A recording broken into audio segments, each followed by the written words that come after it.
The following program is underwritten by the generous support of Associates of Glens Falls and Loomis and Lipan Insurance. Since 1852, they have been assisting both businesses and individuals across the country secure the most comprehensive insurance products available. Associates of Glens Falls is proud to partner with Central Insurance Companies. Public affairs programming on Look TV is underwritten by the generous support of Pinnell's Restaurant, classic Italian American food since 1922, and Stored Tech, technology solutions for computers, networks, and phone. Stored Tech, your technology, our passion. 1922, Babe Ruth debuts with the Yankees. WGY signs on air. Exterminator wins the Saratoga Cup, and Pinnell's Restaurant opens its doors for the very first time. For 5 generations, Pinnell's has been preparing delicious Italian food, served in a comfortable, home-like setting where everyone is welcomed. 90 years of authentic Italian recipes, 90 years of the freshest ingredients, and 90 years of the finest classic Italian dishes, all made daily by hand. Pinnell's Italian Restaurant, a Saratoga dining tradition since 1922. Most cybersecurity firms deal only with prevention, the systems that block hackers and viruses. Stored Tech knows the root cause is actually good people doing bad things. So we offer a security training program which includes certifying all participants to show they understand the basics. Technology solutions for computers, networks, and phones. Stored Tech, your technology, our passion. Use that in a long time. All right, welcome everybody, and welcome to the Town of Queensbury and Town of Queensbury's Town Board.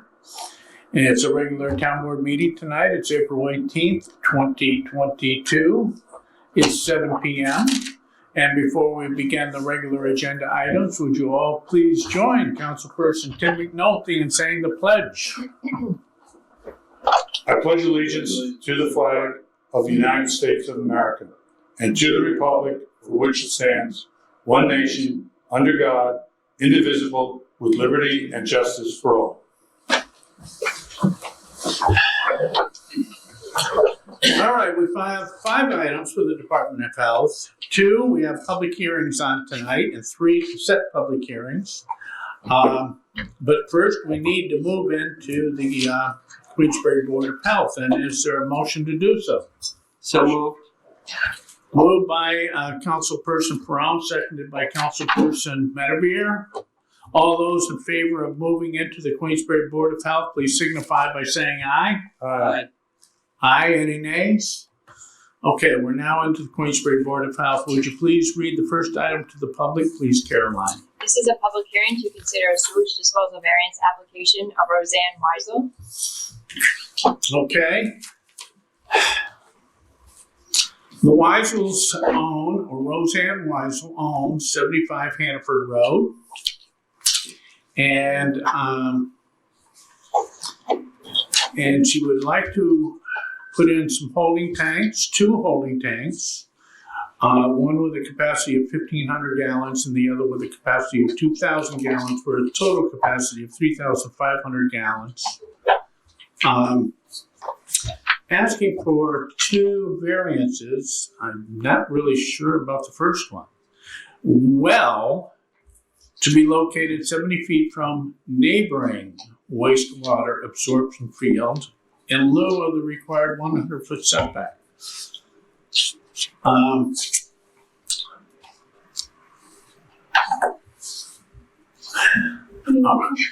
let you to explain that one. All right, so Studioway Landscape Architecture and Engineering did the design, or at least Matt Huntington from that firm did the design.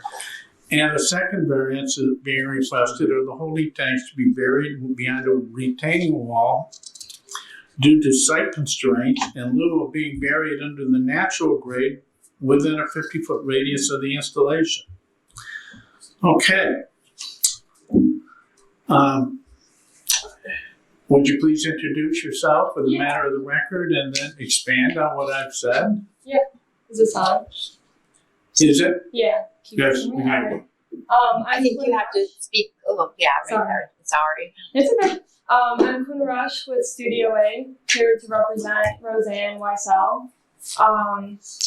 So like you said, I'm here to request the approval of septic variances for proposed holding tanks and a well on this property. The property is located on the east side of Warner Bay. It's currently developed with a 2-bedroom house and a one-bedroom storage shed. So that's a total of 3 bedrooms. The site is currently serviced by a wastewater treatment system consisting of some form of a seepage pit of unknown capacity. The site was formerly serviced by a shared surface water extraction line from Lake George, and they shared it with the northern adjoining property. That property owner has since retracted that shared line. So the property now has no potable water service. So the property owner has requested that she gets a drilled well versus extraction from the surface water.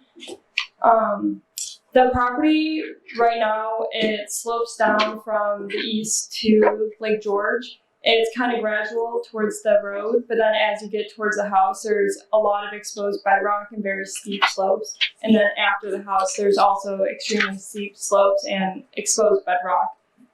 So that's why we're proposing the use of holding tanks, because it's not exactly feasible to install a subsurface system for this site. The holding tanks present a better alternative than the seepage pit that's already there.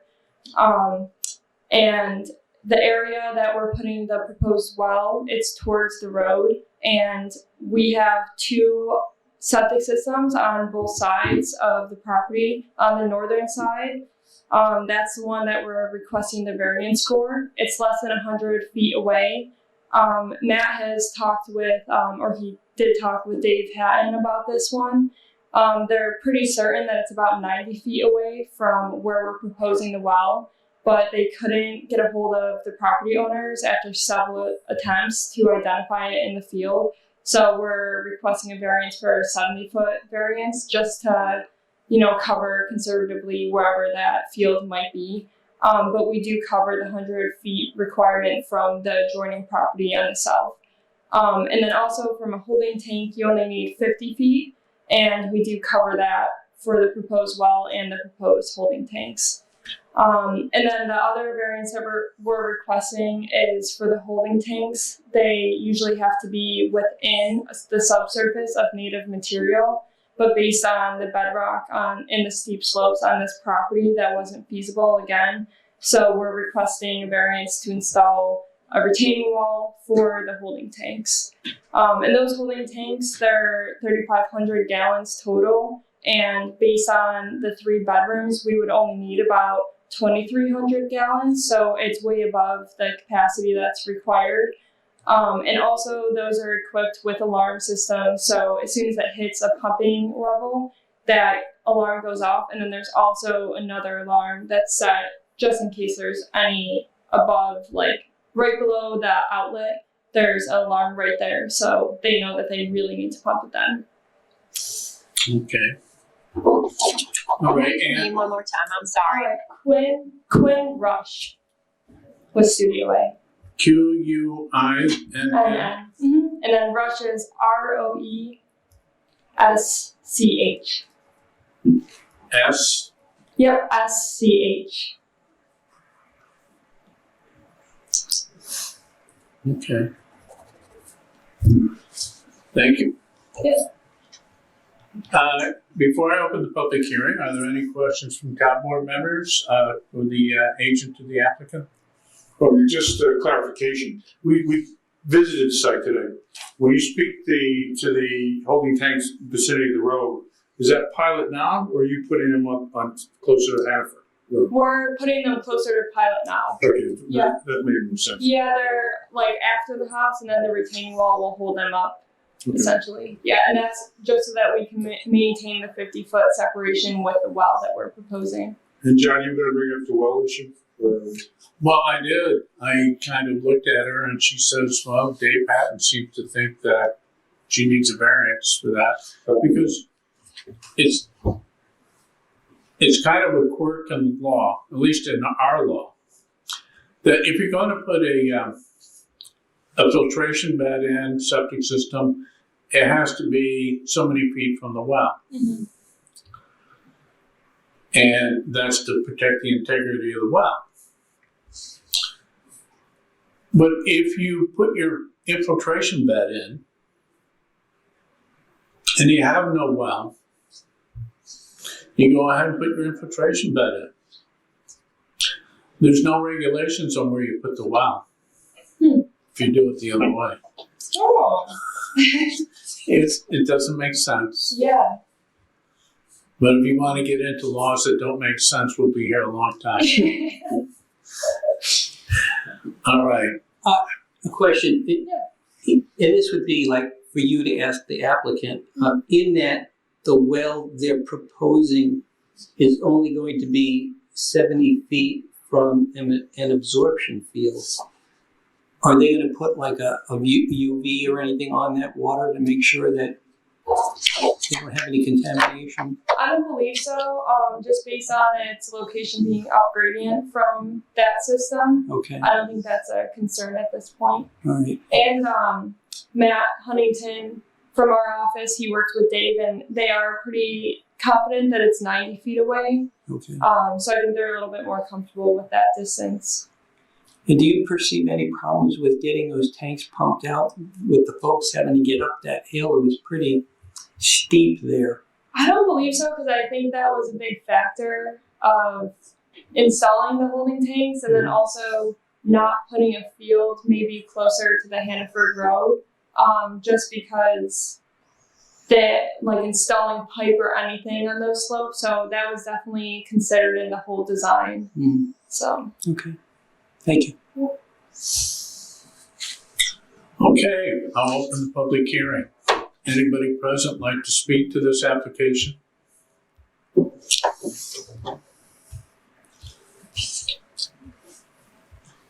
Anybody on Zoom? Just Stu on there right now. All right, I don't think Stu has not raised his hand. Okay, I'll close the public hearing and I'll entertain a motion to approve. Introduced by Councilperson Medevere, seconded by Councilperson Freer. Roll call vote on 1.1. Councilpersons Medevere. Yes. Freer. Yes. Brown. Yes. McNulty. Yes. Strapp. Yeah, good luck. thank you for your time. Thank you. All right, would you introduce 1.2 to the public, please, Caroline?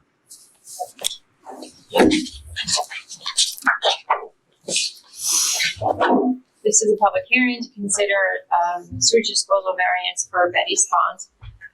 Okay. Sorry.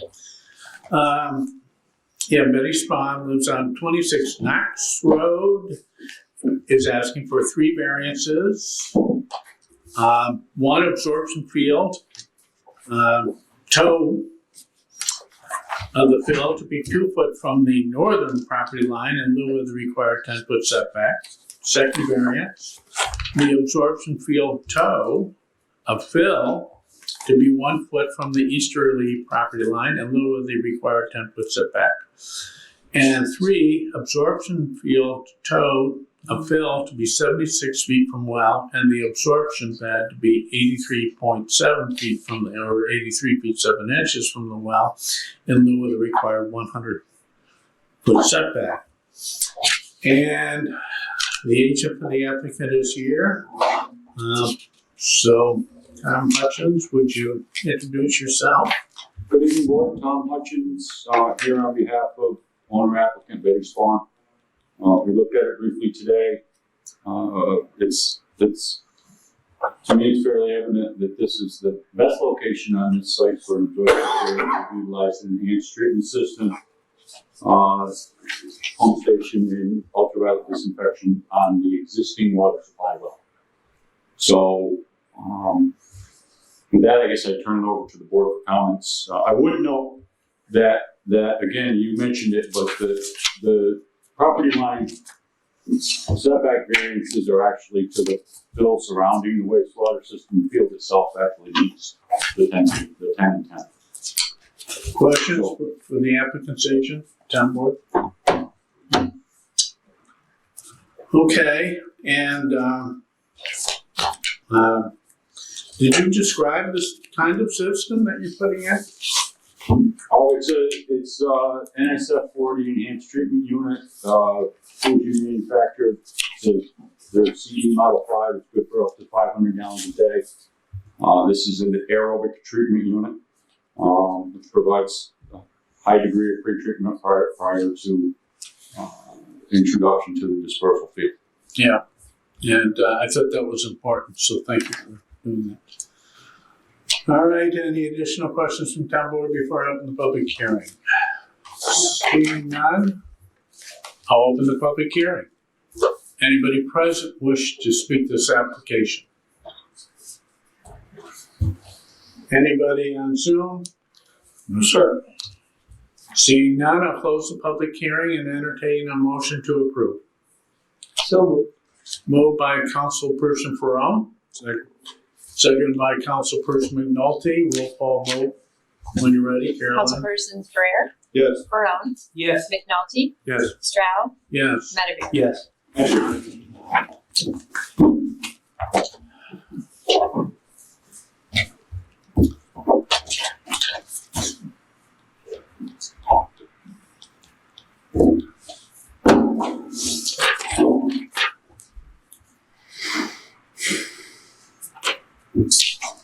Sorry, a little slower. So that's all right. And Bill, please introduce 1.3 to the public for us. Resolution setting public hearing on sewage disposal variance application of Morgan Stritzman. All right, Stritzman 19. It's a private road that's off of Cleverly Rail Road. The lot number is 240.9-1-6. Excuse me, Supervisor? Yes. Did I miss it, or did we exit the Board of Health? No, we have three. Oh, we have one? Oh, okay. We're gonna set some form. Gotcha. But did I? My apology. No, you know me. I do miss things. All right. Well, in any event, this is to set a public hearing for May 2nd for this application. And the applicant, the Stritzmans, who live up Cleverdale Road in the lot number that I just gave you, and had Environmental Design Partnership design the system, is seeking 5 variances. And they are as follows. First variance, wastewater absorption field to be 71 foot from the well instead of the required 100-foot setback. And the enhanced treatment unit to be 4 foot from the foundation instead of the required 10-foot setback. Third variance, pump tank to be 3 foot from the foundation instead of the required 10-foot setback. Fourth variance, wastewater absorption field to be 11 foot from the foundation instead of the required 20-foot setback. Fifth variance, wastewater absorption field to be 7 foot from the property line instead of the required 10-foot setback. And again, this is to set the public hearing for this application, variance application. And that's May 2nd, town board meeting, which will go into the Board of Health, so it'll be here shortly after 7 p.m. in this room. All right, is there a motion to set the public hearing? Motion. Motion made by Councilperson McNulty. I'll second. Seconded by Councilperson Medevere. A roll call vote to set the public hearing, please. Councilpersons Barone, Yes. McNulty, Yes. Stroud, Yes. Medevere. Yes. Ferrer. Yes. All right, next is to set another public hearing. That was Tim and Tony.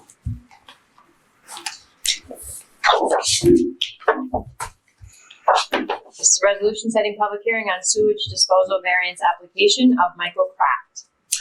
All right, Michael Kraft of 309 Cleverdale Road, lot number 226.12-1-9. Agent will be Eric Murdoch, 5-bedroom place, asking for 5 variances, and they are as follows. And this is, again, set the public hearing for May 2nd, right here in this building, 7 p.m. 1, dispersal location to be 55 foot from the neighbor's drinking water well in lieu of the required 100-foot setback. 2, dispersal location to be 6 foot from the property line in lieu of the required 10-foot setback. Third variance, disposal location to be 5 foot from the dwelling, which does not have a basement, in lieu of the required 20-foot setback. Fourth variance, treatment tank and pumping station to be 3 foot from the dwelling in lieu of the required 10-foot setback. And fifth and last variance, treatment tank and pump station to be 2 foot 8 inches from the property line in lieu of the required 10-foot setback. And this again is to set the public hearing on this variance application for May 2nd. Is there a motion to do so? So moved by Councilperson Medevere, seconded by Councilperson Freer. Roll call vote to set the public hearing. Councilperson Spinkfelty, Yes. Stroud, Yeah. Medevere, Yes. Freer, Yes. Brown. Okay. Yes. That passes, and we have one final application, I should say, for our Board of Health. And that's 1.5. So when you get a chance, if you'll introduce that, this is a returning application, by the way, of 70 Browns Path. Resolution setting public hearing on sewage disposal variance application of Christopher and Eva Detmer. All right, so the Detners live on 70 Browns Path, and they would like to install a leach system 73 feet 9 inches from a wetland in lieu of the required 100-foot setback on property located at 70 Browns Path, and this is to set a public hearing for May 2nd. Is there a motion to do so? So moved. Moved by Councilperson Ferone. I'll second. Seconded by Councilperson Medevere. Roll call vote, please, Caroline. Councilperson Stroud, Yes. Medevere, Yes. Freer, Yes. Brown, Yes. McNulty. Yes. All right. Well, that's it for the Queensbury Board of Health. And may I have a resolution to move out of the Queensbury Board of Health, please? Moved by Councilperson Medevere, seconded by Councilperson Freer. All those in favor of moving out of the Queensbury Board of Health, please signify by saying aye. Aye. Aye. Any nays? We're out of the Queensbury Board of Health. The next segment of the town board meeting tonight is to go into resolutions. I will go through, there's 19, and I'll quickly describe each of the 19, and if there's any member of the public that wishes to share their thoughts on the 19, you'll be welcome to do so after I get done describing them. Now, then we'll deal with the resolutions. If you have another town topic you'd like to talk to the board about, but it's not related to the resolutions, I will give you that opportunity later in the meeting. But this part of the meeting pertains to just the resolutions, please. Okay, let's go through the resolutions. 3.1. Order setting public hearing concerning proposed extension number 2 to Greater Queensbury Consolidated Sanitary Sewer District to serve Tidal Wave Auto Spa located at 708 Clipper Road, Queensbury.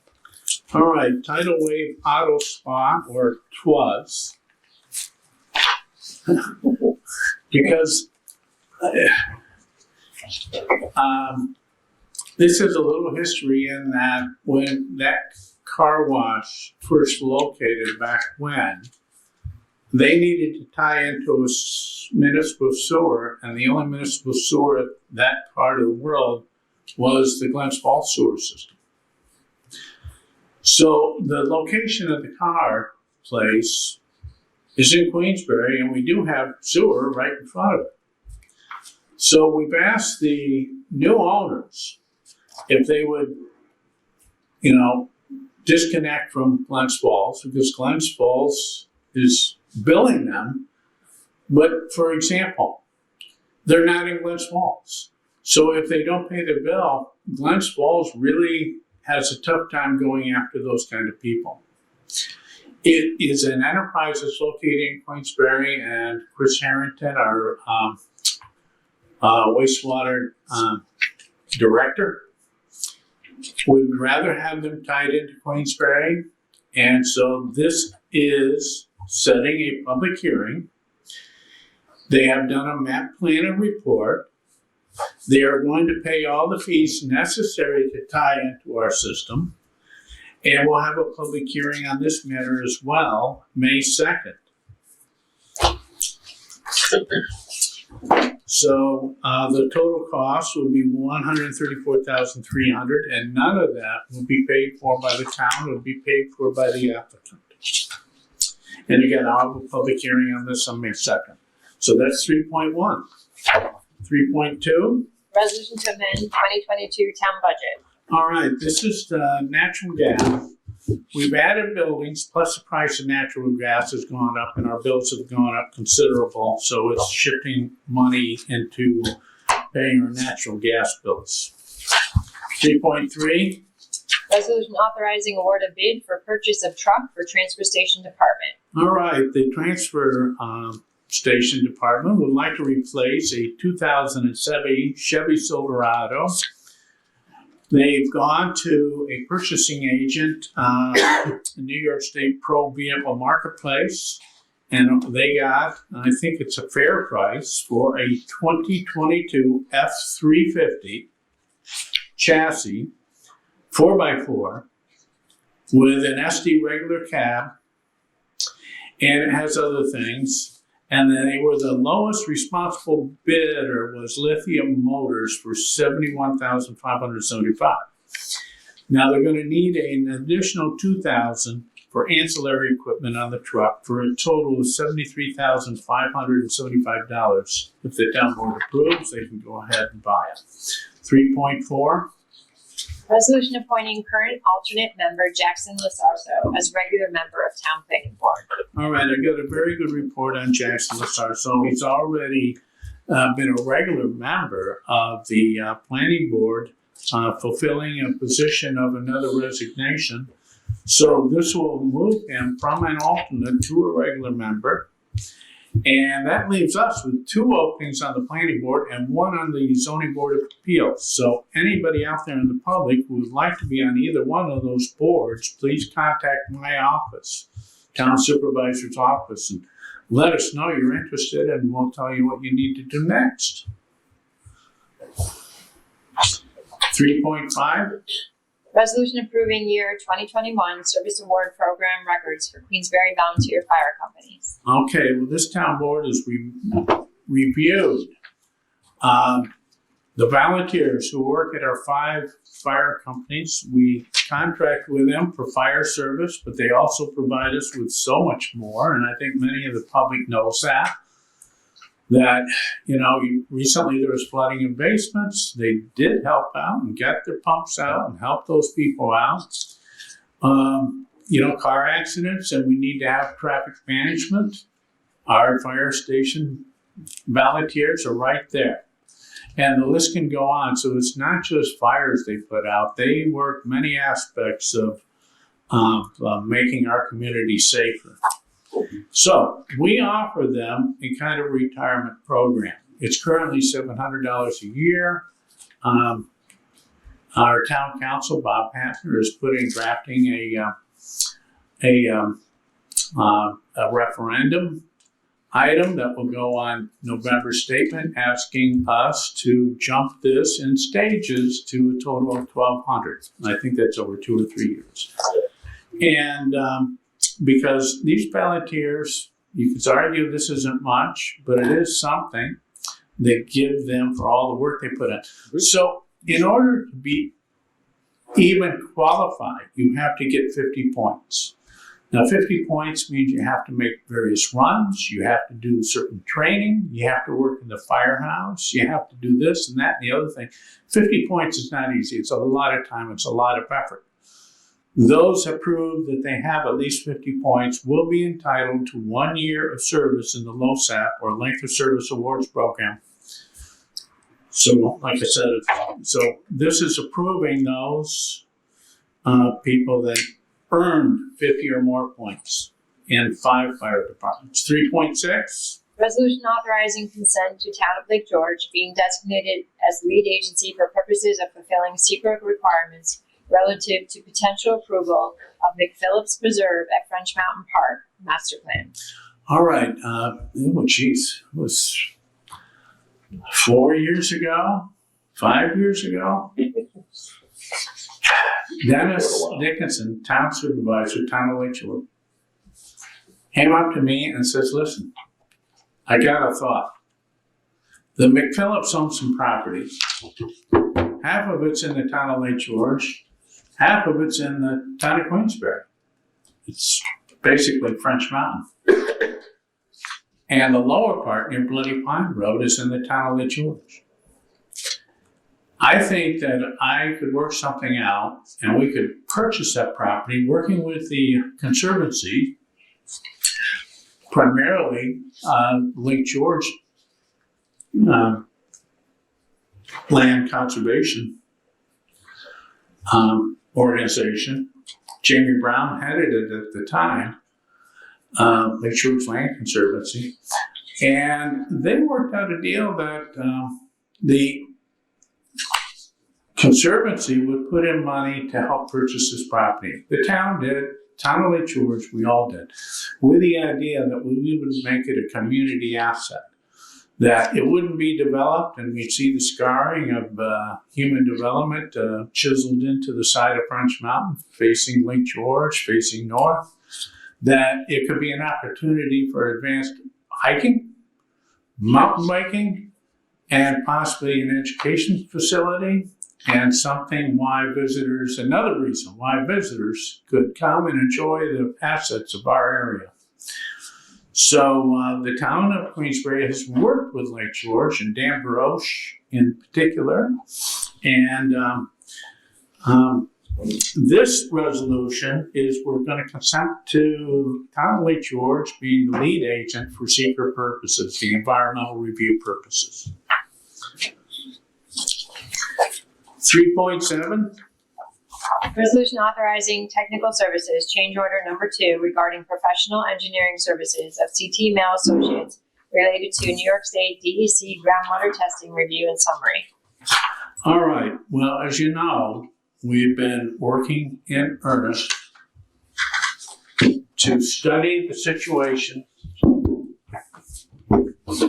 in Jenkinsville. They have found some contamination in some of the wells, and that concerns us, and it concerns them too. We're trying to do something about it. We're working with the experts, in this case CT Mal, in trying to analyze what it is, what may be causing it, and seeking solutions. And we're looking at alternate solutions so that those people in Jenkinsville will someday soon be drinking healthy water and not have to worry about 1,4-dioxane. Okay, so when we first started this, we did not know the scope of what we were getting into, and it is growing. So we're going to have CTMAL continue to provide advisory services related to New York State Department of Environmental Conservation. They are doing the site characterization. They are in that phase right now. They are doing the monitoring and evaluating of the findings, along with development and implementation of hydrologic scopes of work. So this has been, we want to evaluate the nature of the groundwater and so much more. So we started off, the original contract price was $10,000. Then we had a change order, and then we're going to have more. So we're going to just put in $50,000 into this category, and we're probably going to be changing that as we go along. So this is upping it by $20,000 to a total of $50,000, so they can go forward with the work they're doing for us and for the people in Jenkinsville. 3.8. Resolution authorizing agreement between Town of Queensbury and Friends of Mountainside Library. All right, this comes out of our community funding, and it's for $2,000 to help pay the bills and the lights for the volunteers that work at Mountainside Library. Mountainside Library is a little jewel up there in northern Queensbury, in that you can go in there and grab a book and read it. Please return it. If you have any books that you're not using, drop them off. Others might want to read it. So it's like a very different library. So keep the lights on. Queensbury Town Board's helping out by giving them a couple $1,000 to help do that. 3.9. Resolution authorizing agreement between Town of Queensbury and Greater Glennswell Senior Citizen. All right. Yes, it's called Greater Glennswell Senior Citizens, but a lot of those Senior Citizens are from Queensbury, and it's a great organization. They just send out a newsletter. If you took a look at the list of things that they're doing, it's very interesting. And, you know, we have the Queensbury Senior Citizens, and a lot of seniors belong to both organizations. Good for them. Anyhow, this comes out of community funding, $4,000 to help them provide recreational and social activities and programs to our seniors. 3.10. Resolution authorizing agreement between Town of Queensbury and Family YMCA of the Glens Falls area. All right, this is for $6,000. And it is to provide underprivileged children an opportunity to go to YMCA summer camp. Children that normally otherwise wouldn't be able to do this. During COVID, this was suspended. And my God, I hope COVID's over, but I don't like the numbers I'm seeing. But in any event, if this goes forward, as hopefully likely will, this is $6,000 to help underprivileged kids go to YMCA summer day camp. 3.11. Resolution authorizing agreement with Saratoga Warren Musicians Performance and Scholarship Fund, Inc., Glens Falls Band City Park Concert Series. Okay, so the City of Glens Falls and the Town of Queensbury contribute each half of what it costs to put on a series of summer concerts that are open to anybody. You don't have to be from Queensbury or Glens Falls. But they are a cultural, wonderful music. I know many of you are there at the 4th of July event, but this is for many other concerts that they'll hold. And we split it in half with the city. So it draws people from all over. It's a cultural asset. We're lucky to have. How many small cities do you think has a symphony like we do? We're very lucky. So that's for a tune of $7,210. That's Queensbury's share. Glens Falls will chip in the same. 3.12. Resolution authorizing agreement between Town of Queensbury and Hyde Collection. So if I was to tell you, we have Rembrandts, we have Degas, we have Rousseau's, we have some of the finest artwork in the world located right here in our area at the Hyde Museum. It'd be hard for you to believe, but we do. So to keep operations going there and to keep offering programs and keep the quality of their displays up, we contribute to that every year. And this year is $10,000, and that will be from Octax. 3.13. Resolution authorizing agreement with Under the Woods Foundation, Inc. for Churney Gurney Festival. All right, the Churney Gurney Festival, it's turned out to be a huge mountain bike festival. Gurney Lane has achieved recognition by singletrack.com as being the #1 mountain bike trail system in New York State. We've expanded it since we got that designation. And now it's going into the Rush Pond area in what we call Gurney Lane South. So the Churney Gurney, the first year, I think there was around 70, 79 participants. Last year was over 400. And if you go there and read the license plates, they're from all over: Vermont, Pennsylvania, Ohio, Massachusetts, Maine, New Jersey, and I even saw one plate from Utah. It's a great event, so we're contributing $4,500 for the promotion of that event, and it comes from Octax. It's good spending of Octax. 4.14. Resolution authorizing agreement with Underdog Race Timing for Gurney Lane Snowshoe and Fat Tire Day. All right. Fat tire. Yeah. Snowshoe. Now, you can't take fat tires anywhere. They can only go on trails that have been groomed. We have a groomer. We have 2 groomers. We work the groomers. We do the Gurney Lane trails for the fat bikes and the snowshoers. And we do Gurney Lane South, which, like I said, is in the Rush Pond area. We have expanding trail system. It costs money. And this is done by outsiders. We don't groom the trails. Outsiders groom the trails, and they said, we'd like a little help from the town helping to pay for this. So they've asked for $1,500, and we'll get this through architects because it will attract people from all over.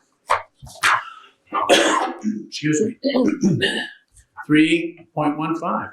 Resolution authorizing advance payments to North Queensbury Rescue Squad, Inc. under current agreement. I got to congratulate the folks in North Queensbury and the Rescue Squad and the folks in Bay Ridge. Something we've talked about for a long time is in the making. Consolidation. North Queensbury,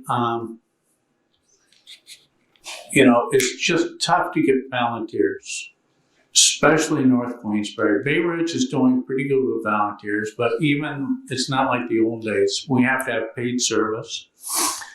And then you have to have people to help manage it, everything else. These squads are big operations. Keeping the building and the equipment and the training, this is big.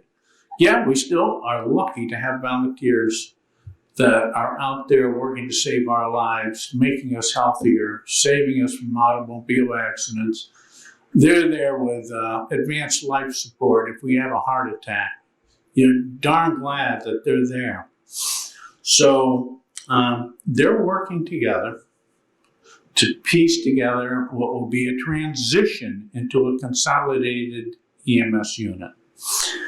In the meantime, we're giving them a month-to-month program. So if everything goes well, their new contract of cooperation with Bay Ridge will occur June 1st. So let's do May and keep them going. So this is a 1-month agreement to continue funding North Queensbury until we work out the details. Month of May. 316.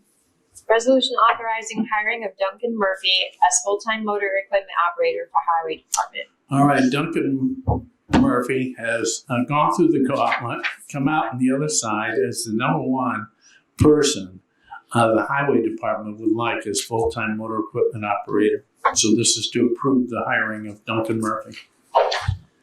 317. Resolution authorizing engagement of Barton and Ledudas, PC, to update Town of Queensbury Comprehensive Plan and Land Use Codes and establishment of Capital Project Fund number 244. All right, and Stu Baker, our senior planner, has stayed on.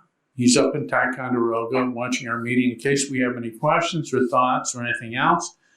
But we did the last comprehensive land use plan in 2007. And the one before that, I think, was in the 1990s. And I was part of that, by the way. And it was part of the 2007 one. But I'm going to let others work on this one. But it's time to update the comprehensive land use plan for the town of Queensbury. Now, this is going to be a thorough, comprehensive effort. All stakeholders will be asked about what they think the future of Queensbury should look like, and they will have input. We will discuss, we will compromise, we'll work out a format that most people will be happy with in a comprehensive land use plan. Then your zoning is supposed to match your comprehensive land use plan. So we're going to have to work on the zoning afterwards, the zoning laws. This is to hire a firm to help this progress forward. There were 5 firms that submitted when we did requests for proposals to help us along with this comprehensive land use plan. 3 finalists, 3 were interviewed. It was a tough decision by the committee. And the committee finally decided that they would like to go with Barton and Ledudas. They seem to be most excited about having this, and this is for a service of $132,514. And I don't know. If you have any questions for Stu, he is going to be on, or is on. He's up. So, all right.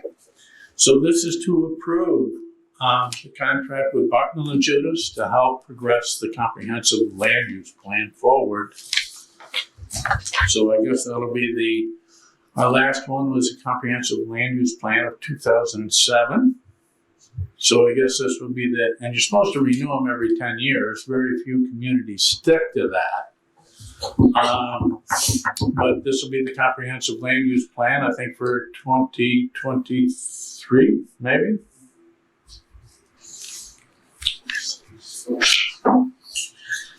All right, 318. Resolution supporting and proclaiming support for Ukraine. All right, several of the town board members asked me if we could put together a proclamation of support for Ukraine. Warren County did it, so I borrowed some of theirs. I should say Pam Hunsinger borrowed from some of theirs, but it was at my inclination. All right, whereas the sovereign nation of Ukraine was invaded on February 24th, 2022 by Russian military forces without cause, and countless civilians and military personnel have been injured and killed during attacks carried out by Russia's regime, and whereas the invasion of Ukraine and attacks against its people have been broadly condemned by the United States President Joseph Biden, leadership of the European Union, and numerous other countries around the world, and whereas Warren County should be a town of Queensbury and the capital region, well, it can be Warren County and the capital region, are home to a robust and thriving community of Ukrainian immigrants and their family members, and whereas the town board wishes to express its unwavering support to the people of Ukraine as Ukraine continues to fight for its freedom, and urge town residents to consider contributing to Ukrainian relief funds through organizations such as the International Committee of the Red Cross and Project Hope. Now, therefore, it be resolved that the Queensbury Town Board hereby proclaims and expresses unwavering support and sincere desire for peace in Ukraine, and thereby adds the town of Queensbury's voices to those throughout the region and the world who oppose this horrific military and humanitarian crisis taking place as a result of the Russian invasion of Ukraine, adopted by the town board 18th day of April 2022. Yeah. Got the nice little flower, Harrison, thank you for your ribbon. And the last resolution for this evening. Resolution approving audited bills for April 19th, 2022. All right, total bills since the last one 2 weeks ago, $798,330.84 with a payment date of tomorrow. All right, those are the 19 resolutions before us tonight. Is there any member of the public wishes to share a thought with the town board on any of the 19 resolutions before us? Seeing none present, seeing no attendees, thoughts on behalf of the town board about any of the 19 resolutions? I got John, a question on 3.7 on the water study work they're doing. Since we're not part of the Friday afternoon meetings, are we getting progress? Are they doing good work and working towards a solution for or options for Jenkinsville? Yes, they're doing very good work. They have very good experts who are helping us along. We're looking at the aquifers in the area. We're looking at bringing up plumbing to the area. We're looking at, the characterization of the wells themselves. We're looking at all the alternatives because when it comes to you and I, for what would be the best thing, we want all the facts, we want all the ducks in a row, and that's what we're paying them for. And you mentioned that as new things become available, that there could be more funds. First was 10, then was 20, now we're up to 50. But we're getting a good value for that. Yes, we are. Yeah, they're very, very good work. No, Kurt Malone is one of the most renowned hydrologists in the whole capital region. Thank you. Okay. Any other thoughts and issues? Yep. No, Okay, I have a couple, John. First, the Mountainside Library, I know that Linda Long is very appreciative of this. She called me a couple weeks ago and asked about it, so I'm glad to get it on there. Ditto for Kim Brown at the Glens Falls Senior Center. I was down there last week, and she was asking and very appreciative of us helping those guys out. And then it's interesting that Alicia Hanley, who used to run our senior center here, is now the director down at the YMCA. And so it's a small town, small world. So I know that those organizations are very appreciative of this effort and the town's support. And finally, I'd like to thank you and Pam for the Ukrainian support resolution. Appreciate that, and I think it's good for us to do. Oh, I'm sorry, one more. You mentioned the orchestra, but you really meant Glens Falls City Band, different organization, in terms of the musician on Resolution 311. yes, yeah. Well, it is the band, which is a subcategory of the symphony. Oh, it is part of this. Okay, sorry. And they work out of the Saratoga Union. I don't want to make it more complicated. Okay, never mind. Anything else on any of the 19 resolutions from any of the town board members? Any of them that you'd like to have pulled for a roll call for whatever reason? Okay, so none. I will entertain a motion to approve resolutions 3.1 through 3.19. Moved by Councilperson Brown, seconded by Councilperson Freer. Roll call vote on those 19 resolutions, please. Councilpersons Benavir? yes. Freer? Yes. Maroon? Yes. McNulty? Yes. Stroud? Yeah. All right. Correspondence? Do not have any. All right. Privilege of the floor. This is the opportunity for anybody to ask the town board or share their thoughts with the town board on any town topic. This is your opportunity to do it. Anybody present? Yes, sir. Please come forward and identify yourself for the record and then share your thoughts with us. My name is Ben Botello. I'm an attorney with Brander Law in Glens Falls. Ben, what is your last name? Botello. B-O. Botelho. Thank you. We represent Whispering Pines Associates, which I'm sure you know owns an apartment complex on Weeks Road, along with a couple of other apartment complexes, where hundreds of residents live, and their sole access into and out of their homes is on Weeks Road. I'm not sure if you're aware, but Hoffman's is currently proposing a new car wash on Weeks Road, and there have been public hearings with the planning board, and we believe it will be approved tomorrow night. We wanted to bring to the town board's attention a 2019 Warren County Pathway Corridor Study, which the town partially funded. The study recognized that there are current traffic issues on Weeks Road right now with that current car wash that Hoffman's is proposing to revamp vacant. And the corridor study officially recommended a reroute of Weeks Road onto Sweet Road, a total reroute change of Weeks Road. If Hoffman's project is approved by the planning board tomorrow night, that recommendation of the study will probably be impossible to be carried out by the town board. So we wanted to bring it to the town board's attention now so we could officially consider it. And I don't know if there's a way to stop the planning board process at this point or stall things so that the town board, which I believe is the correct board to implement the Pathway Corridor Study's recommendations. Now's the time, basically. I'm not sure if you're aware of the corridor study. I believe Harrison and John are. I'm not sure if the other members are. We urge the town board to officially consider the study's recommendations. The town paid for it. Hopefully you look at the recommendations and seriously consider them. It would impact hundreds of town residents. That's their sole way in and out of their homes right on Weeks Road. I'm sure you've all seen the traffic on Quaker Road, Hoffman's other location.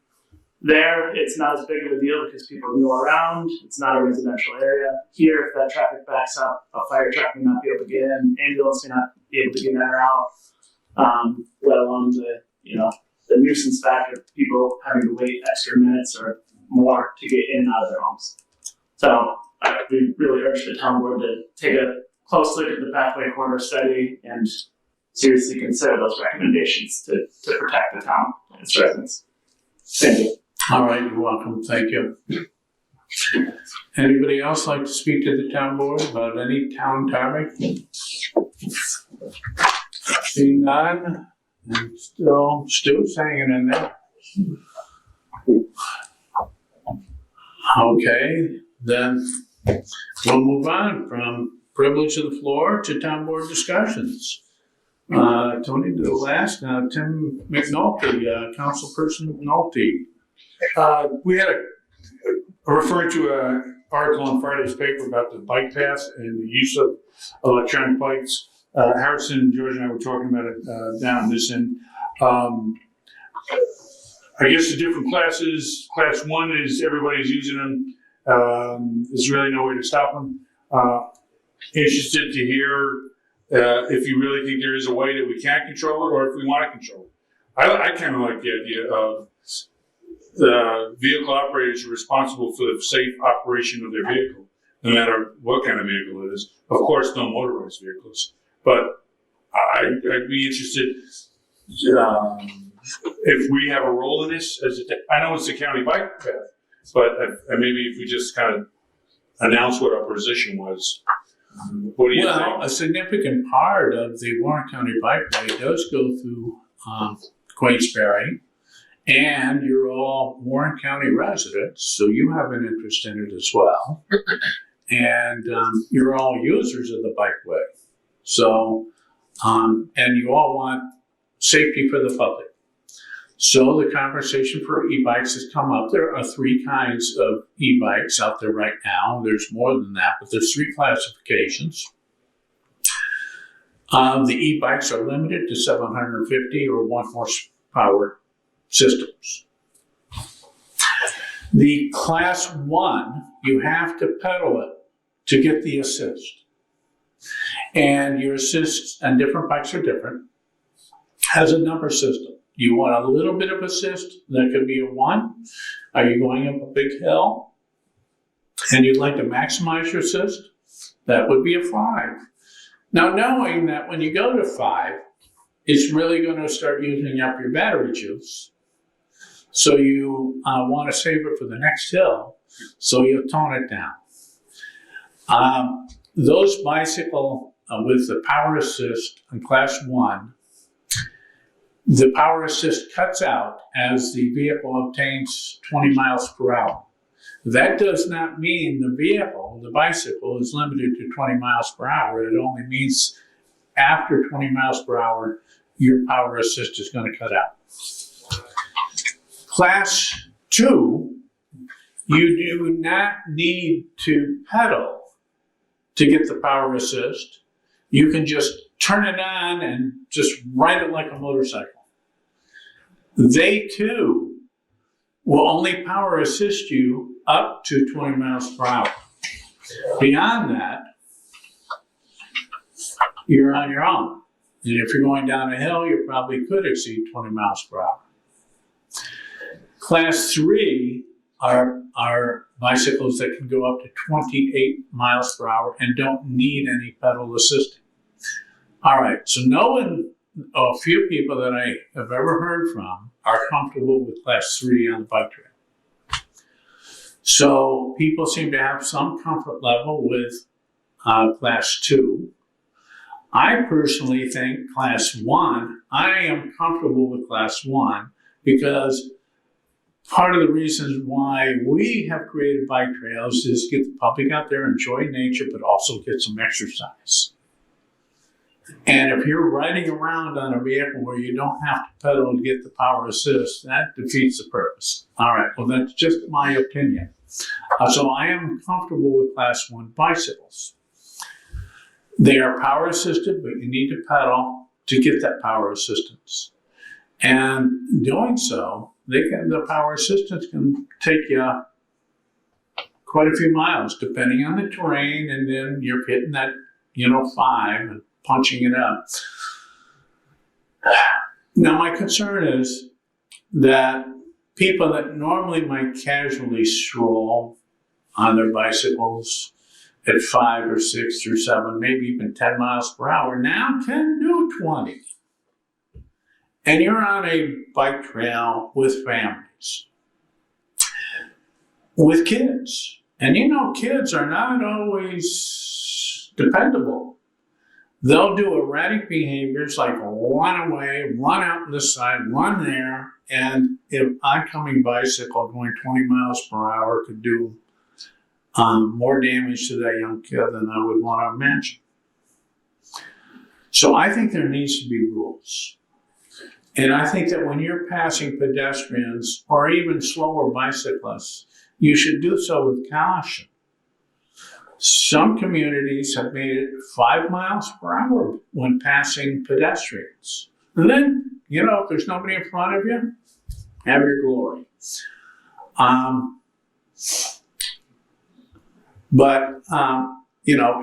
then age limits. Yeah, in New York State, you should not be allowed to maneuver an e-bike unless you're 16 or older. Who knows that? And I see kids out in these scooters, and that's another whole topic. The scooters, I see kids 8 years old with scooters. So, and a lot of parents don't realize that an 8-year-old can't legally use an e-bike. They have to be 16 or older. So we need to publicize the already existing rules. They're New York State rules about these e-bikes that already exist. We need to publicize those with signage and education through newspapers and whatever else other media we can use. There are other laws that we may adopt. And for example, are you supposed to have a noisemaker like a bell on your bicycle? Is that by law? Yeah. Yes, it is. How many people know that, though? Because when you're approaching a party that's going slower than you, and you got to keep in mind the e-bike, Freudian slip or something. They're quiet. So if you're talking along and you're not aware of somebody being behind you, you may move into their pathway, and that won't be pleasant. So I think it should be, we should have the signage saying, make sure you give an indication of your passing via a bell or yelling out to your left when going down the bikeway. So I think we need to improve the signage. So when we are going to say that we're going to allow e-bikes on the Warren County Bikeway, and we were looking at allowing Class 1, Class 2, I think it needs to be accompanied by some carefully considered rules. Rules that are already on the books that they need to know, and rules that we think are good rules and will make it safer. And I also think we will reduce the liability of lawsuits. If you're on the bikeway and there's rules, here's the rules, you pass 10 signs with the rules and you ignore them, I think you open yourself to liability on that. I appreciate that discussion. Any discussion on how it would be enforced, though? Well, that's another whole thing. But the thing about it is it'd be nice to have somebody enforce them. I mean, if we taxpayers wanted to pay Warren County Sheriff's Department to put a bicycle patrol there, I think they would do it. Right now, their budget doesn't allow for it. If you want to increase their budget and allow for it, we'll have more monitoring of this. But start off with the rules. Enforcement is an issue. I got to give that to you. For example, there's no dogs allowed on the trails. People take their dogs out they're allowed on our trails. And that's another whole thing I want to talk about. Matter of fact, when it's my turn, I'm going to talk about the dog doo-doo. But in any event, the Warren County Bikeway has a rule, no dogs. But people walk their dogs all the time, and I don't think most people care, especially if they're taking care of them. But I'll talk about that later. So just, Tim, to follow up on John's comment, John and I both are part of the Adirondack Cycling Advocates, and they've come up, they have a position about allowing e-bikes, and certainly everyone has bought into, as far as I know, for the Class 1. And then the other thing to note is there are some places on the bikeway that need safety improvements, especially along Country Club Road, and the county's actually working on some better, what we call traffic calming, so that people feel safer on the Country Club Road portion of the bikeway, and ditto on the south end of the bikeway. If you want to get over onto the feeder canal, there's work to be done there, and there's activities and grants and trying to chase down funding to make it safer on those two places where it's not as good as it could be. Well, John, you're carrying, I mean, you're representatives in the county, you're carrying on work. I agree, I kind of agree with your comment about the bike path is for exercising. So if it came to it, I'm fine with the Class 1. I don't think Class 2 is great. That's just my opinion, but so you can take forward for us. Yeah, and people say, don't ban e-bikes. I don't think we're not talking about banning e-bikes, because e-bikes are good for people that may have physical limitations, that may have other limitations. That's good, because I want them out there. And I've taken e-bikes out there, and even if you have physical limitations, you set that number, that's easy pedaling, but you're still pedaling. And, and for the hills, some people would say, I'm not going to do the bike trail because I can't make it up those hills. Well, with a power assist, you can make it up those hills relatively easily. So I'd like to see those people out now getting exercise that maybe normally wouldn't be out there getting exercise. So it's a plus. I agree with you, Tim. So I appreciate the discussion. Switching gears, the only other thing for the county, the Granicus data. I give Mike Swan a call every couple of weeks. If you could see where that is, and the raw data, we could fix zip codes and we could figure it out, but we could really use that as we move forward with our short-term rental discussion. All right, I'll see what I can find out for you. Thank you. That's all I have. Appreciate that. Anything else, Tim? No, thank you. Thank you, Tim. George? I don't have anything, but I was interesting that I was on the periphery of this subject about these bikes, but you come here and it's an educational process. So, but I would defer to. I know there's a great organization, the Adirondack Bike Organization, and I would think the folks that do this on a regular basis would have better insight of what we should be doing there with those kind of bikes. So I would look for guidance from that group. Yeah. That's all I got. Okay, thank you, George. Harrison? A couple things.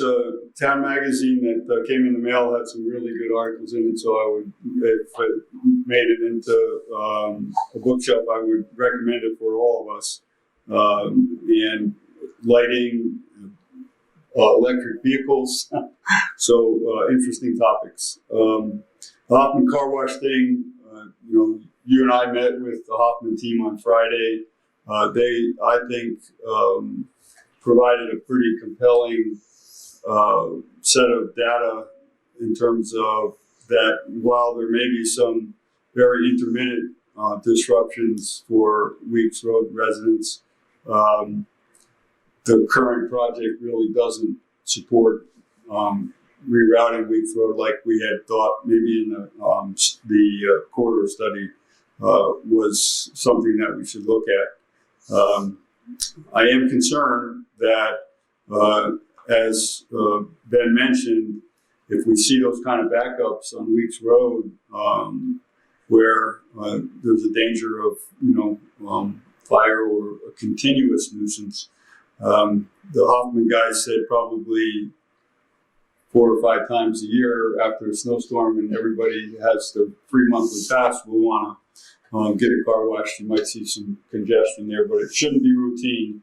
That's one that we're going to just have to balance, and I don't see a compelling reason why we can or should block it, but I am concerned that those residents don't get blocked in on a routine basis. And then finally, the STR short-term rental. I know there are a lot of people that are interested in our project process, so we will have a workshop for us to discuss it openly on the draft resolution, probably in May. And then I'm still recommending, but you guys can overrule me, that we have at least 2 public hearings, notification public hearings, in terms before we adopt or make changes to our current ordinance. I did get, Carolyn, thank you for passing along that I contacted the guy, left a voicemail. I'm not prepared to make public the draft because there's one more tweak now that we should at least discuss and probably get into the official draft that we put out after our workshop and we set the public hearing. So that's an update. The other thing that I've said several times is that there's no intention of having an effect anything this summer. The earliest that the law will take effect, unless something terrible happens, is the first of next year. So this summer, any changes to our short-term rental ordinance will not affect this summer season. That's it. Oh, thank you, Harrison. John, can I ask the question? Yeah. On the subject of Hoffman, and you both met with that organization, is the road wide enough for them to queue cars up where they don't block, the street? Like, I don't know. Can they build that onto their property so the cars? What they briefed us on Friday, George, was that as part of the project, they're actually putting a sidewalk in on the north side of Weeks Road because the school kids are getting left off there at the corner, and so as trying to make it as safe as possible for the residents. That sidewalk will be a big add to what they have now. I mean, there's maybe not as much traffic, but there's still traffic there, and the sidewalk, I think, is a nice feature that will help with safety, given the school year and dark in the winter. John, I'm sorry. Yeah, no, it's fine. Can I say first? No. Okay. Anything else, Harrison or George? No, thank you. All right, thank you. Do you have an update on the culvert on Bay? Yeah, well, no, but I can give the public an assessment of the situation. All right, we have an 8-foot culvert on Bay Road that failed. We had that big rainstorm. Bay Road got washed out, taken out. Well, no, it didn't get washed out. I'm thinking of Butler Pond Road, which did get washed out. No, the road was caving in. And it was indicative, they went in and they see that the ceiling was, the integrity was not what you'd want it to be.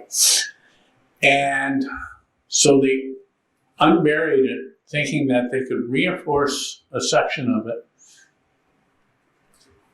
put the material back in, have the road working. But it was so far gone, that culvert was so far gone, they said, that won't be safe. We need to replace the culvert. So the culvert's an 8-foot culvert. You go and measure the stream was 20 foot wide. So if you use a 1.25 rule that Jim Liebram taught me, then you need a 24-foot culvert. And you're not going to order those off the shelf and get one. I knew you were going to say that. And As a matter of fact, the type of thing is building a little bridge underneath out of concrete and leave the natural, because it's part of Halfway Brook system. And it's a brook that nobody seems to know the name of it. They call it the Glen Lake Outfall Brook. Okay, it's a brook that comes from Glen Lake, and it is. We have to put something substantial, especially now when we're replacing culverts. We need to put something in there for these larger storm events so that they don't get washed out. So we have an opportunity to put the right size, design it so it will take the heavier storms, and in the future, Bay Road will be more dependable. So they're working on the design right now. I haven't gotten an update on which way they're going to go with it, but as soon as I know, I'll share it with you. Okay. Anything else? Talk about the brush pickup at all, or is that a? No, you can if you want. No, I just wanted to mention that. I got it in my folder, but please, you talk about it. I don't have the dates or anything, but there was some discussion this year about the brush pickups because it is a very time-consuming process, and I hate to say it, but it's also a very, very abused process. So John and I and the other gentleman and Dave Duell from the highway department, we kind of hashed it out here, and we're going to continue the brush pickup for the time being. But with a few changes, minor changes. The biggest one is and I saw this just today, people are clearing their lots and land and forest and leaving everything at the road, and we just can't continue to pick up this kind of debris. So did we decide that everything has to be in bags, or you can so let's see, this brush pickup is limited to leaves, grass clippings, and branches which fall during winter storms. Brush, only limbs and brush from winter storm damage will be permitted, not clear cutting your lot. Only one pile of brush per home, no larger than 4 feet high, 4 feet wide, and 6 feet long. All limbs must have a diameter of 4 inches or less, which is comparable to a soda can. Mary Lee told me that one. No stumps, shrubs, or root balls. And all brush must be close to the road, but not in the road. The brush has to be put in biodegradable bags, which can be purchased at your local hardware store or home improvement store. For leaves, all leaves must be bagged as well. No bags over 50 pounds. They must be biodegradable. We just talked about that. No topsoil, sod, trash, stones, sand, or animal waste, and absolute no waste generated by commercial ventures, including landscapers, will be accepted. The dates, and we are going to stick to these dates, so please don't call your councilman and tell them that you were missed, because you weren't missed. You didn't get your stuff out on time. Ward 3 must be out by April 24th. Ward 4 must be out by May 8th. Ward 2 must be out by May 15th. And Ward 1 must be out by May 22nd.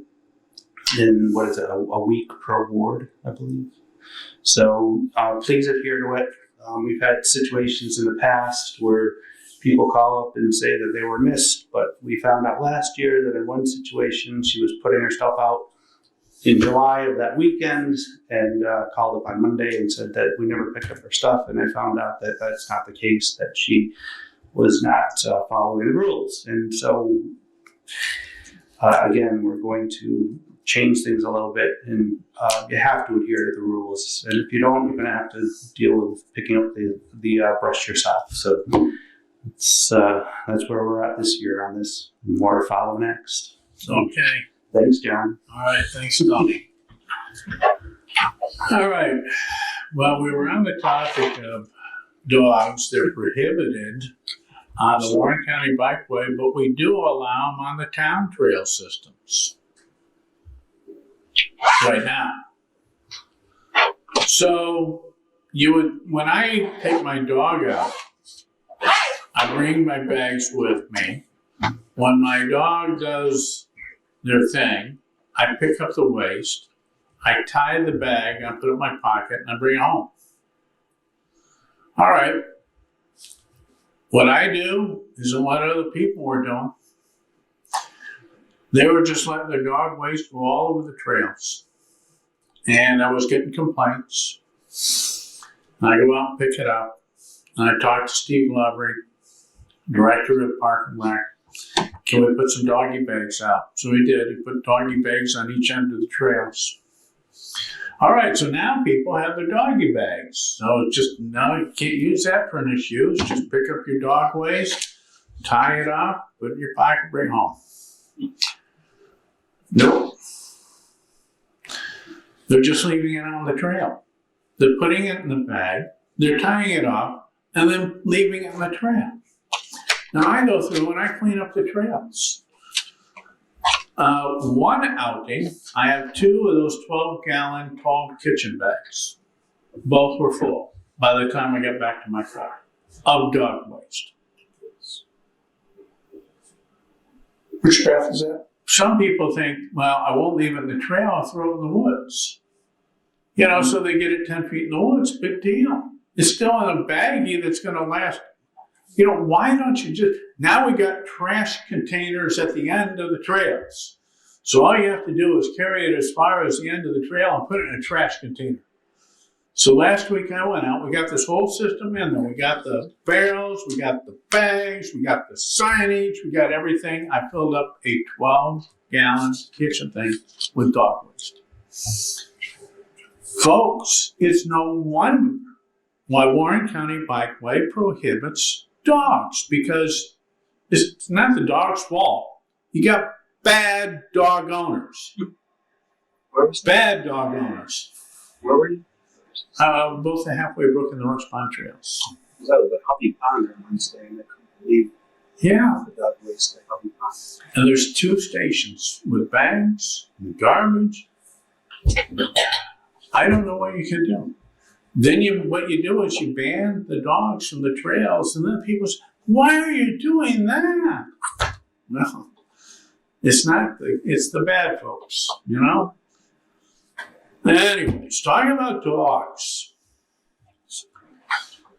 May 14th, there's a rabies vaccination clinic right here at the community center from 10 to noon.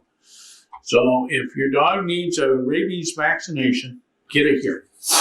Saturday, July 16th at Chestertown. Saturday, August 13th, right here, 10 to noon. Saturday, September 17th at Chestertown. Saturday, October 15th, right here, 10 to noon. Saturday, November 5th, right here, 10 to noon. Get your dogs vaccinated, please. All right. While you're looking for good people, we're looking for good people. Warren Hamilton County's Office for the Aging is looking for additional volunteers to help deliver meals to our homebound senior citizens in order to return to the delivery schedule to 5 days a week. COVID-19 has affected the number of volunteer drivers who are available, as many are older retirees who are at greater risk. Meal delivery is currently being offered 3 days a week, and the goal is to resume to 5-day-a-week deliveries. That's what we did pre-pandemic. The Office for the Aging currently has a need for drivers in the Glens Falls, Queensbury, and Lake George areas. A vehicle and availability during the late morning and early afternoon on weekdays are necessary. Meal delivery in particular is particularly important for our homebound seniors, as the delivery staff provides socialization that they may not get otherwise. So if you can volunteer some time to deliver some meals, please call Warren County Office of the Aging at area code 518-761-6347. 761-6347. Okay. Keep your fingers crossed. May 30th is Memorial Day. Last year, our parade got canceled because of COVID. The year before, 2020, our parade got canceled because of COVID. This year, we're working to put on another parade. And cross your fingers, good weather, no COVID. Let's have our parade. The theme for this year's parade is our freedom, their sacrifice. People don't understand Memorial Day. A lot of people don't, I should say. It's to memorialize, remember those who gave it all for the rest of us. Those who gave their lives for our freedoms, our independent nation. That's what it's all about. A lot of people think it's a day for barbecue, and it is. But remember the real purpose on Memorial Day. Like the theme says, our freedom, their sacrifice. So, the parade starts at 10 a.m. sharp. We load up, we have 4 divisions. We load up Maple Street, side streets, Ridge Street. We have it all organized, got it down now after 22 years. And we go down Glen Street. And then when we get to Fire Road, it breaks up. And then about 11:30, because the parade lasts for about an hour and a half, about 11:30 we have a remembrance ceremony. Good weather, and the Queensbury High School band, the veterans will be there to do colors, the Boys and Girl Scouts will be there to help us with the pledge and other activities. We will have a ceremony of deep meaning. And that generally lasts about 45 minutes. We'll have a flyover, hopefully with good weather. People love those flyovers. And I'll start the whole ceremony off with a bang. And after we pay our thoughts in remembrance to those who gave their lives for us, we'll go out and have our barbecues, okay? So that should be about 12:30. Early enough to get started. All right, so, and if there are groups who would wish to be in our parade, keeping in mind what the theme is today to commemorate all women and men who died while serving in the military, who paid the ultimate sacrifice for protecting our nation and our freedoms. Then give my office a call. All right, so and you don't want to be in the parade and you want to watch the parade, that's great too. One of the reasons why they wouldn't allow us to have it last year is the number of people attending this parade exceeds 5,000 people. It perhaps could get as many as 10. The numbers are huge. It's a very popular parade. So, anyhow, I just want to announce it. Okay. And that's it for me, I think. Okay. So, thank the audience. Thanks the public for attending. Thank Look. I call it Look TV, but it's Look Media Resources. Thank you, Joe Marlowe, who's our cameraman. Thank you, Town Council Bob Hafner, Town Clerk Caroline Barber, Town Board. Have a good night. Did you sharpen your snow shovels? You don't have to drum it. Okay. I'll entertain a motion to adjourn.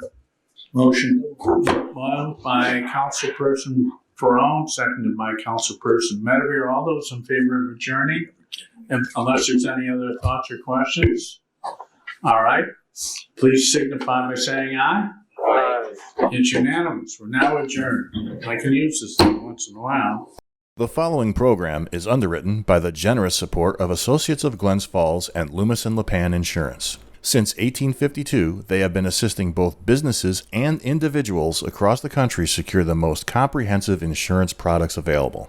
Associates of Glens Falls is proud to partner with Central Insurance Companies. Public Affairs programming on Look TV is underwritten by the generous support of Pinnell's Restaurant, classic Italian-American food since 1922, and Stored Tech, technology solutions for computers, networks, and phone. Stored Tech, your technology, our passion. 1922, Babe Ruth debuts with the Yankees. WGY signs on air. Exterminator wins the Saratoga Cup, and Pinnell's Restaurant opens its doors for the very first time. For 5 generations, Pinnell's has been preparing delicious Italian food, served in a comfortable, home-like setting where everyone is welcome. 90 years of authentic Italian recipes, 90 years of the freshest ingredients, and 90 years of the finest classic Italian dishes, all made daily by hand. Pinnell's Italian Restaurant, a Saratoga dining tradition since 1922.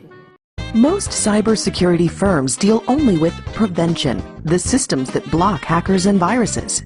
Stored Tech knows the root cause is actually good people doing bad things.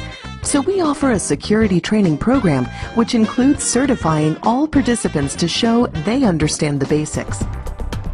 Technology solutions for computers, networks, and phones. Stored Tech, your technology, our passion.